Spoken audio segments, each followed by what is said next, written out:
January 14th, 2:31 in the morning. I am standing at the front desk with the master key in one fist and a register slip that should not exist in the other. Through the office window, room 6's curtains are open, the bedspread turned down like housekeeping already came through. Wet boot prints cross the ceiling above the bed, heel to toe, upside down, stopping directly over where Mr. Vale is sleeping. I have not called anyone yet. January 11th.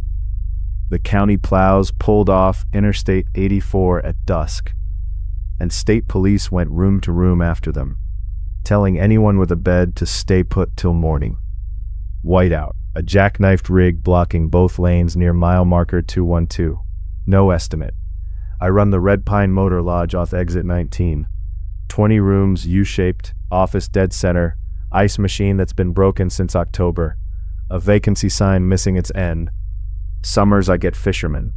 Winters I get men who don't want receipts. By 9, I had 7 rooms filled.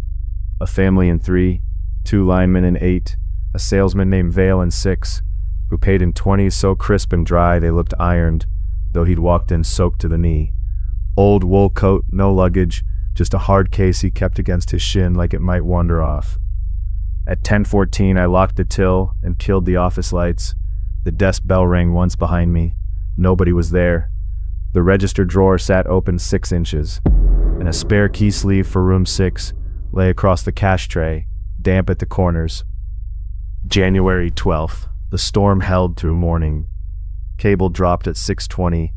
I set out the last box of cereal and the Sam's Club muffins and told myself people get mean when the roads close, so stay useful, stay busy. Room 6 never came for coffee. At 8:05, Vale rang the desk and asked if housekeeping had let herself in overnight. I said we don't have housekeeping in January. He said someone had used his sink. There were long black hairs caught in the drain. Vale is bald. I know because he'd pulled off his cap at check-in and wiped his scalp dry with his sleeve. I brought towels he hadn't asked for, an excuse to look. The sink was bone dry. The bed was made tighter than any guest makes a bed. His hard case sat on the table, beaded with water like it had just come in from outside, though it hadn't left that room since Tuesday. In the bathroom mirror I caught it behind my own shoulder, a handprint pressed into the shower liner. 5 fingers, too long, black-rimmed under every nail. January 12th, later. Just after noon, the switchboard started acting up. We've got 1 desk line and an old routing box in back, the kind with sticking buttons in cold weather. 3 lights came on at once, rooms 2, 4, and 11, all with the same complaint. Someone had called their rooms and only breathed. The board showed the call originating from 6. I rang it back.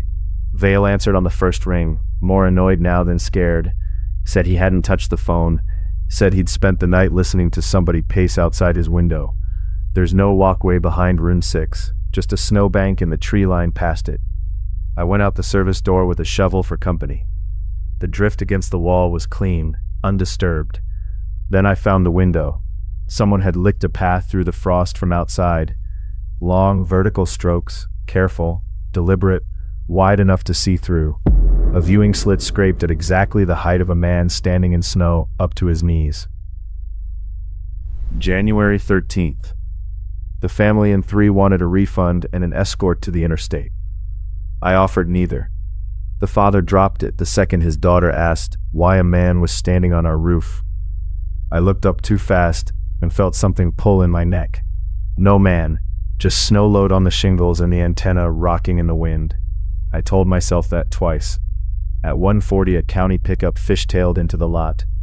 Ortiz checking outages for the electric company. I could have kissed her for being alive. She asked if we had a room.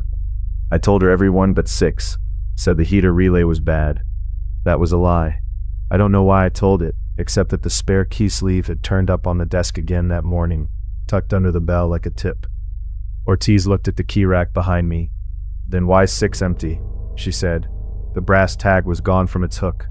I keep those in strict numerical order. I am boring about it. Before I could answer, the bell rang. A wet key sleeve lay on the counter beside her glove. Room 6. 1 occupant. January 13th, night. Ortiz stayed. I put her in 9. We checked the exterior doors and reset a breaker when the West Wing lights started strobing, and for 20 minutes, having another adult in the building made the whole night feel manageable. Then we heard it over room 6. Not footsteps, dragging. Slow, deliberate weight, moving through the crawl space above the rooms. I've been up there running coax, plywood, batting, rat droppings, nothing you can stand in. Ortiz brought her flashlight. I brought the master ring. When I opened the linen closet at the end of the hall, folded sheets slid out onto my boots, pushed from above. The attic hatch stood open 3 inches. Cold air came down through it, carrying that same hot, coppery smell from Vale's room. Ortiz raised her light first. Fiberglass insulation, pressed flat in a straight track towards 6, like something heavy had been dragged through it on its elbows. Then the beam found a hand resting palm down on the joist, fingers hooked over the wood, attached to an arm bent backward at the shoulder, the rest of it holding perfectly still in the dark beyond the light. January 14th, 12:18 a.m. We backed out and shut the closet door, as if a door had ever mattered. Ortiz went for her truck radio. Static. My phone showed 1 bar and dropped every call before it connected. Vale rang the desk while we were still arguing about what to do. He said very calmly, "It's in the vent now." We ran, the chain caught on his door, and I put my shoulder through the frame, tearing screws loose. Vale stood on the mattress in his socks, backed into the corner, staring at the heater grill under the window. It had started to bow outward. Something inside it was breathing, slow, patient, wet on the intake. A black nail slid between the slats, feeling along the metal. Then another, a knuckle. The whole grill popped free and hit the carpet. What came out of the wall had too many joints in every limb, folding with small, wet clicks. Its scalp hung in strings over a face that kept resettling under the skin, like something was still deciding what to wear. It turned toward Vale the moment he made a sound, like it knew that voice already. January 14th, 2:31 a.m. We got Vale into the office and bolted the back door. Ortiz wanted to run for the highway in her truck. I wanted every room key accounted for, because my hands needed something to do while my head caught up. That's when I found the old carbon register, under the current one.